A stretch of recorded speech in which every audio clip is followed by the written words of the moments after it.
Les amis, bonjour! Dans cette nouvelle vidéo, ça reprend la série sur les vidéos d'élevage. Et cette fois-ci, c'est la première étape. Alors j'ai tout fait un petit peu dans le désordre, parce qu'il y a des vidéos qu'on a tournées mais qui n'allaient pas. Soit par rapport au son, soit j'étais pas dans le thème, j'étais pas dans la vidéo. Donc là, nous allons voir ensemble la première partie. La composition de l'éleveuse, je l'ai déjà préparée. Je vous expliquerai pendant qu'on sera dessus en train d'enlever les cellules royales. Et là, principalement, c'est les cadres d'élevage.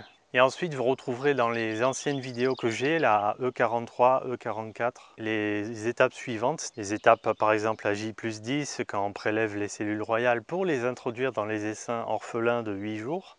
Vous retrouverez ça dans la vidéo E44. Et dans la vidéo E43, eh bien, on prélève des reines fécondées qu'on introduit dans des essaims, des reines fécondées qui sont dans les nucléi. Et là, on va voir la première étape ensemble, comment je pratique les greffages, et ensuite les différents contrôles jusqu'à J+10, jusqu'aux introductions, soit en cellules royales, soit en reines vierges, mais qui sont nées.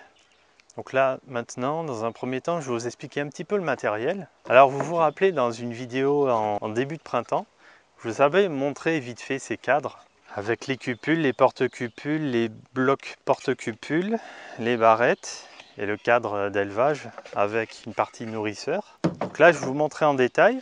Pour la préparation en détail de ces cadres, je vous montrerai ça dans l'hiver parce que là, j'en fabrique pas en ce moment. Donc, rapidement, je vous montre. Hop, j'en enlève 2-3 pour vous montrer. Donc à la base, j'ai une barrette en bois de la forme d'un dent cadre, mais qui rentre à l'intérieur du cadre. Il y a des petites encoches. Et après, j'ai mis des clous pour pouvoir, voilà, pour bloquer la barrette. Ensuite, comme vous pouvez le voir, j'ai vissé les blocs porte-cupules. Et j'ai vissé pas là où il y a déjà les pré-trous, mais j'ai vissé en plein milieu. C'est plus solide. Et ça se dévisse, au moins s'il y a un problème, je peux toujours les dévisser. Donc moi je préfère visser au centre, ça gêne en rien, vous voyez. Ensuite, donc ça c'est les blocs porte-cupules. Les cupules, c'est la partie jaune. Donc tout ça c'est du matériel Nico. Vous pouvez retrouver ça dans n'importe quel magasin apicole qui propose du matériel pour l'apiculture, surtout les matériels d'élevage. Et donc ces porte-cupules, ils servent principalement pour porter le cupule. Le cupule, c'est la partie marron. Donc on disait le porte-cupule et le cupule, c'est ça. C'est le petit gobelet marron. Où dedans, on va venir déposer à l'aide d'un picking. On va venir prélever les larves comme ça avec le picking et venir placer la larve au fond du cupule. Comme ça, à sec. Et ça, on le fait directement sur le porte-cupule. Hein, je ne les démonte pas pour faire ça un par un. On les laisse en place sur la barrette et on fait les greffages. De toute façon, je vais vous le montrer dans 2 minutes. Et à disposition des porte-cupules, je les mets dans ce sens, qui est de chaque côté comme ça, les petits ergots qui dépassent. Parce que si je les mets comme ça, alors là, pour les sortir après une fois qu'il y a la cellule, je vous dis pas quoi. C'est faisable, hein, mais c'est plus délicat. C'est plus facile de les mettre dans ce sens. Comme ça, on a une meilleure prise, vous voyez. Enfin, c'est un petit truc, voilà. Petit détail. Et ensuite, quand j'ai rempli mes barrettes, je viens les repositionner sur mon cadre d'élevage. Évidemment, pendant que je greffe, je vais mettre mes barrettes dans un linge humidifié pour pas que les greffes subissent la chaleur ou quoi. Dès que j'ai fini mes greffages, je les retire du linge mouillé, je les place sur les cadres d'élevage. Et ensuite, on vient les placer directement dans les éleveuses avec sirop et protéines. Donc, première chose à faire, c'est préparer l'éleveuse. Alors l'éleveuse, ça peut être une ruche ou une ruchette bien peuplée. Donc une ruchette sur 5 ou 6 cadres bien saturés en abeilles, des jeunes abeilles, avec du beau couvain naissant si possible. Un beau cadre de pollen au maximum couvert de pollen avec du nectar. Le tout bien couvert d'abeilles, débordant d'abeilles. Et c'est ce qui permettra d'avoir le maximum d'abeilles éleveuses qui pourront prendre comme ça en charge très rapidement les larves de greffage qu'on va introduire. Et ensuite, pendant 5 jours, tous les jours, il faut faire un apport en sirop coupé à 50% d'eau. Et comme ça va les aider à bien prendre en charge et bien nourrir les reines en gelée royale. C'est pour ça qu'il faut absolument beaucoup de pollen et beaucoup de nectar. Et donc ensuite, une fois qu'on a préparé ces ruches éleveuses, une fois qu'elles sont, pour ma part, je les orpheline. Après, il y a beaucoup d'autres méthodes. Je vous dis ce que moi, je pratique. Donc, je fais ça 8 jours avant le greffage. J'orpheline. comme pour les essaims ou les nucléis, ou n'importe quelle colonie à remérer ou à changer la reine ou à introduire une nouvelle reine, sur les essaims composés, tout ça. Je fais pareil, donc j'orpheline 8 jours. J'ai déjà expliqué dans les vidéos précédentes pourquoi 8 jours, tout ça, tout ça. Vous pouvez aller voir les anciennes vidéos qui en parlent juste ici, je vous mets le petit lien.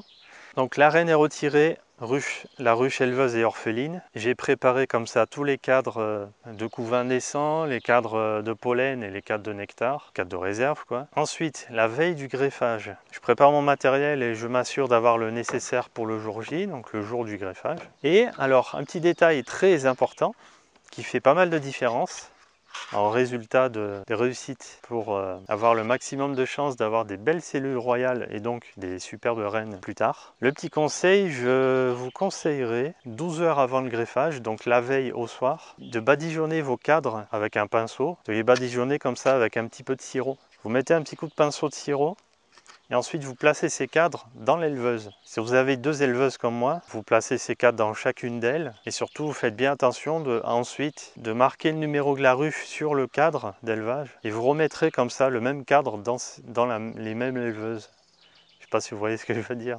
Il ne faut pas mélanger les phéromones. Elles vont venir lécher les cadres toute la nuit et le lendemain matin vous pourrez récupérer vos cadres comme j'ai fait là. Et dessus il y aura les phéromones déjà de l'éleveuse et ce qui apportera une meilleure acceptation et surtout une prise en charge plus rapide de vos greffes. Vous verrez, il y a une petite différence et c'est pas négligeable.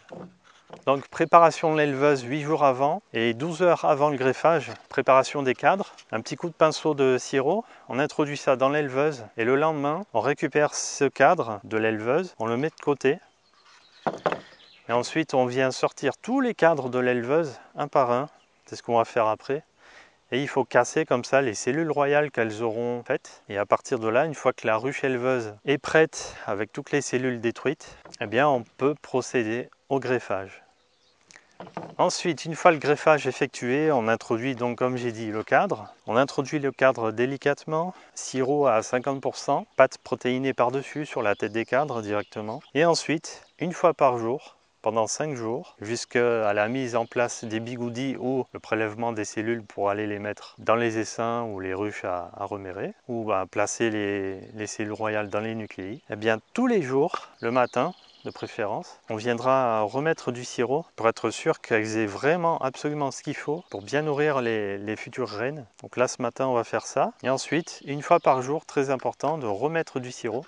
Et le lendemain, donc 24 heures après le greffage, moi ce que je fais, je contrôle rapidement le nombre de cellules qui sont acceptées. Le 5e jour, je mets en place les bigoudis en plastique. On le verra aussi dans la vidéo, parce que je crois qu'on n'a pas filmé ça. Et ensuite, on ne touche plus. Donc soit vous les mettez en essaim, ou en nucléi, ou en ruche peuplée, vos cellules royales, comme ça, J+5. Soit vous les mettez en couveuse, soit vous les laissez dans l'éleveuse. Moi, je les laisse dans l'éleveuse, c'est mieux. C'est elle qui gère la chaleur, l'humidité, tout ça. Et au 10e jour, eh bien, c'est là que je viens récupérer ces cellules. Et soit je les introduis dans les nucléis, dans les essaims orphelins ou les ruches orphelines, soit on peut les placer en couveuse pour les faire naître en couveuse. Alors, pourquoi s'embêter à avoir une couveuse et pas laisser faire dans la ruche éleveuse? Si on laisse naître comme ça toutes ces reines dans la ruche éleveuse, les reines qui sont enfermées dans le bigoudi, le problème c'est que les abeilles, elles vont pas vouloir les détruire, mais elles vont un petit peu les embêter à travers la cage, parce que déjà il y aura les phéromones de toutes les autres reines vierges qui sont nées ou qui vont naître. Elles les entendront chanter, tout ça, ça va exciter un peu tout le monde. Et elles pourraient comme ça venir détériorer les reines qui sont déjà nées à travers la cagette en plastique, à travers le bigoudi. Elles pourraient venir comme ça, soit tirer les ailes, soit tirer les pattes, et dégradant ainsi les reines. Et déjà, c'est pas bon. Et ensuite, un petit détail que j'ai lu dans un livre fort intéressant, c'est qu'en fait, en venant comme ça tirer les pattes des reines à travers cette petite cage en plastique, les abeilles détériorent non seulement la reine, mais aussi elles grignotent, elles arrachent soit des petits bouts de pattes, soit elles vont détériorer le dessous de leurs pattes. Et en fait, à cet endroit précis, il y a des phéromones de contact qui servent à la future reine dans une colonie. Ça leur permet de marquer comme ça par contact sur les cadres et de venir déposer leur odeur et leurs phéromones. Et donc si les abeilles ont détérioré cette partie-là, c'est le bout de leurs pattes, le dessous, il y a un risque que dans 1, 2 ou 3 mois, les abeilles changent la reine parce qu'il y a un mauvais il y a un mauvais transfert de phéromones. Elle marque mal, on va dire. Et du coup, d'un côté, c'est dommage parce que si les reines sont bien fécondées, qu'on a tout bien fait, mais qu'on a négligé ce petit détail, c'est dommage parce que du coup, ça, elles vont remérer, on va pas comprendre pourquoi. Eh bien, c'est à cause de petits détails comme ça. La détérioration du dessous des pattes des reines, il faut faire gaffe avec ça parce que soit elles vont la détruire, soit elle fera mal, elle marquera mal les cadres et elle déposera très très mal ses phéromones. Et en plus, ça réduira leur acceptation dans les futures colonies orphelines, que ce soit en nucléi, en essaim ou en rue. Donc c'est pour ça qu'il est préférable, si on veut laisser naître les reines vierges, de les placer en couveuse. On les prélève à J+10 et elles naîtront en couveuse à J+12, J+13, suivant la taille des larves qu'on a greffées. Au moins elles sont en couveuse, protégées, elles ont la chaleur qu'il leur faut et l'humidité qu'il leur faut, et au moins elles ne sont pas abîmées à travers la cage par les abeilles ou quoi. Le petit détail, si vous voulez faire naître des reines vierges, vaut mieux éviter de les laisser dans une colonie, mais plutôt de les placer en couveuse. Ensuite, une fois introduits dans les colonies, ou dans les nucléi ou les essaims, à J+10, donc ces reines vont naître à J+12 ou J+13, suivant la taille des greffages qu'on aura fait. Et donc, on peut passer à J+.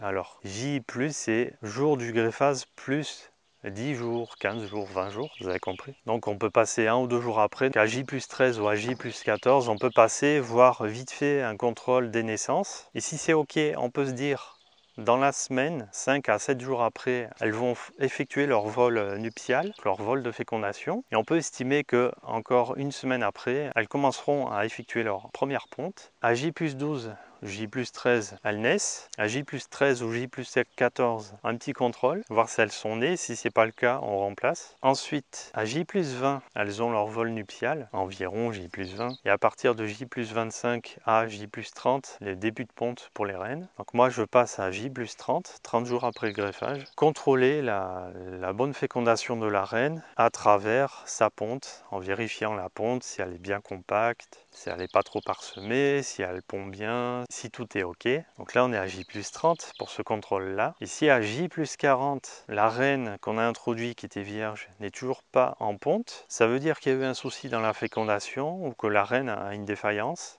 Et dans ce cas-là, J+40, on remplace la reine, on la change. Donc tout ça, ça s'appelle un programme d'élevage. Je vais vous mettre une photo où j'ai vite fait simplifier la chose, de J-8 à J+40. Je vous mets une petite image, comme ça vous voyez rapidement les étapes. Et sinon, on a fait à peu près le tour.